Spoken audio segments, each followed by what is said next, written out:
Hello everyone, welcome back to my YouTube channel. ఈరోజు butter chicken, Mughlai butter chicken అంటే ఆ టైప్లో చేస్తున్నాను అనమాట. సో ఫస్ట్ మనం ఒక 5 to 6 వరకు మిరియాలు వేసుకోవాలి, ఒక ఇలాచి, అలాగే ఫ్రెష్గా క్లీన్ చేసి పెట్టుకున్న చికెన్, దాంతోపాటు ఒక స్పూన్ వరకు అల్లం వెల్లుల్లి పేస్ట్ వేసి మంచిగా మిక్స్ చేసి సాల్ట్, దాంతోపాటు ఒక 2 పచ్చిమిర్చి, ఒక హాఫ్ వరకు ఆనియన్, దాంతోపాటు జస్ట్ ఒక 2-3 స్లైసెస్ వరకు నేను టొమాటో వేసుకున్నాను, జస్ట్ ఫ్లేవర్ కోసం అంతే. అలాగే ఇదొక 2 విజిల్స్ వచ్చేదాకా బాయిల్ చేసుకుని వాటర్ ఉండగానే దించేసుకోవాలన్నమాట. సో ఇలా వాటర్ ఉండగానే దించేసాను, విజిల్ తీసేయాలన్నమాట ప్రెషర్ ఉండగానే. సో ఇప్పుడు ఆనియన్, టొమాటో, పచ్చిమిర్చి ఇవన్నిటిని కొంచెం బటర్ వేసుకుని అందులో లైట్గా షాజీరా వేసుకుంటాను. కొంచెం బటర్ మెల్ట్ అయ్యాక షాజీరా వేసుకుని ఆనియన్, పచ్చిమిర్చి, టొమాటో ఇవన్నీ ఫ్రై చేసుకుంటాను అనమాట. లైట్గా సాల్ట్ వేసుకోవాలి, ఆనియన్ కొంచెం సాఫ్ట్ అవుతాయి కదా సాల్ట్ వేసుకుంటే.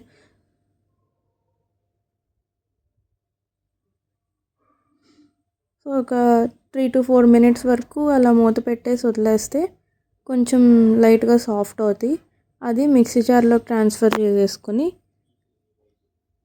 ఇంకా అందులో లైట్గా మిరియాలు వేసుకున్నాను, జస్ట్ కారం కోసం. ఇందులో కారం వాడము. సో ఒక 5 మిరియాలు వేసుకున్నాను. మళ్ళీ అదే పాన్లో బటర్ వేసుకోవాలి, దాంతోపాటు బిర్యానీ ఆకు, లవంగం, అలాగే సిన్నమన్ ఇవన్నీ వేసుకొని ఇందాక మనం బాయిల్ చేసి పెట్టుకున్న చికెన్ వాటర్తో పాటు వేసేసుకోవాలన్నమాట. సో ఇలాగ కొంతసేపు వాటర్ అంతా అయిపోయేదాకా కొంతసేపు ఇట్లాగా ఫ్రై చేసుకోవాలన్నమాట.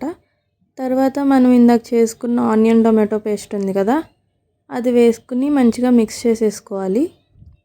ఒక 2 to 3 minutes మూత పెట్టి అట్లా వదిలేస్తే ఇంకా వాటర్ అంతా పోయి ఇదంతా గ్రేవీలో అయిపోతుంది. అలా అయిపోయాక మనం ఇంకా కొంచెం గ్రేవీ కావాలి కాబట్టి ఇంకా ఒక 1 glass ఆఫ్ వాటర్ ఆర్ 2 అన్న యాడ్ చేసుకోవచ్చు. నేను ఒక 1 glass ఆఫ్ వాటర్ యాడ్ చేసుకున్నాను. దీన్ని ఒకసారి మిక్స్ చేసుకుని కొంచెంసేపు మూత పెట్టి తీసుకోవడమే, కొంచెం టైట్ అవుతుంది.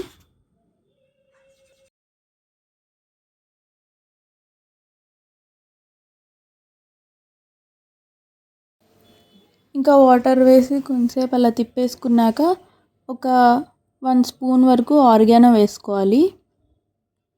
అది ఆప్షనల్ అనమాట, వేసుకుంటే వేసుకోవచ్చు, జస్ట్ ఫ్లేవర్ కోసం వేసాను నేను. ఇంకా ఆరిగానో వేసుకున్న తర్వాత ఫ్రెష్ క్రీమ్ ఉంటుంది కదా, అది వేసుకోవడమే. ఒక 2 spoons వరకు వేసుకోవచ్చు ఫ్రెష్ క్రీమ్ అనేది. దాంతో కొంచెం కొత్తిమీర వేసుకోవాలి చిన్నగా కట్ చేసుకుని. ఇంకా లాస్ట్కి ఒక స్పూన్ గరం మసాలా అయితే వేసేసి ఒక 2 minutes అలా స్టవ్ మీద ఉంచేసి దింపేస్తే రెడీ అనమాట. ఇది కొంచెం అండ్ బటర్ చికెన్ అలాగనమాట, అలా వస్తుంది. చాలా ఈజీ అండ్ స్మూత్గా ఉంటుంది తినడానికి కూడా చికెన్ అనేది. ఇంకా ఫైనల్గా ఇలా చేసుకోవాలి. ఈ వీడియో కనుక మీకు నచ్చినట్టయితే please like, share and subscribe.